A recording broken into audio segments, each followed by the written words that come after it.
Welcome to a new episode of Business Beyond the Game. I'm your host, Eric Jackson, and we're bringing it to you from the heart of New York City, here on the corner of 41st and 5th Avenue. You know, usually on the show, we're talking to athletes kind of near the end of their careers or former athletes embarking on new chapters in retirement. But I'm excited to bring on someone who's just scratching the surface with loads of potential, French-born big man, an NBA lottery pick, Alex Sarr. Alex, what's good, man? Yes, sir. I'm good. How are you? Good, man. How's the city treating you? Pretty Big nice, week though. ahead? Yeah. How's everything been? It's been nice, just landed yesterday, and it's going to be an exciting week. Yeah, man. When are you going to get a chopped cheese or a pizza slice? When are you going to indulge in New York's finest here? Yeah, I might get a pizza slice pretty soon. Yeah. No doubt, man. You know, Alex, this is an international city, as you know, and you're an international player. You know, you've played in Spain, you've played across the States, Australia, among other places. How has that experience just given you the confidence to go into the world's most competitive basketball league? Yeah, I think you just learn how to adapt to, different situations. I moved when I was young out of the house to play in Spain, and, I had to learn how to live in another country. So now I know how to adapt pretty fast to a new environment. Yeah, no, definitely, for sure. And you feel like that just gives you more confidence and strength just going in. That's something that a lot of players haven't had the experience like you have going into the league. Yeah, for sure. That's something I already been through, I feel like. So, yeah. You have such a unique background, Alex. Come in, obviously you just started for the Perth Wildcats in the Australia's National Basketball League, but before that you had Overtime Elite. What advice would you give to prospects who are considering alternative routes to reach their NBA dreams like you? Yeah, I think every prospect is different. So, you should really think what's best for you. You might not be ready for the professional game and being coached as a professional player, so you might have to go the college route and take more time. So it really depends to what type of player you are and how ready you are. Yeah, what made it just the right fit for you think, just in your journey I feel like you're a part of that first wave of really finding a lot of success through the alternative. Yeah, I feel like my mind was already put in, set in me turning pro when I was 18, so I was just getting ready for it, and I wasn't surprised when I had to play, in a professional league. So I think that's what helped me a lot. Yeah, I know. You just mentioned turning pro. You've kind of already had that under your belt for a little bit now, but it's different now. The NBA is the biggest, right? And you're set to come into millions for the first time in your life. And how have you just prepared mentally for that transition? Yeah, just learning the game, getting used to it, asking questions with. My brother was already in the league, so just asking a lot of questions and learning the most I can.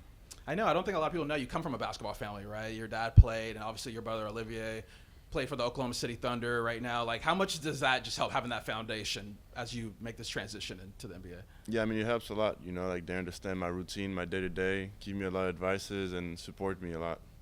I know. What's going to be your first big purchase with that NBA check? I know you've thought about it. Yeah, probably a nice house or, somewhere I can stay. That's pretty nice. Yeah. What do you think, back home or anything specific, you think? Maybe back home, maybe in the city I'm drafted in, one of the two. Alex, we hear these crazy stories, right, of players mismanagement, right, or kind of blowing through cash a little bit quicker than they expected to. What advisors or people do you have around you to help you make the most sound financial decisions, you would say? Yeah, I feel like, I kind of manage myself on things like this too. I know, my limits, and, I'm not worried about that at all.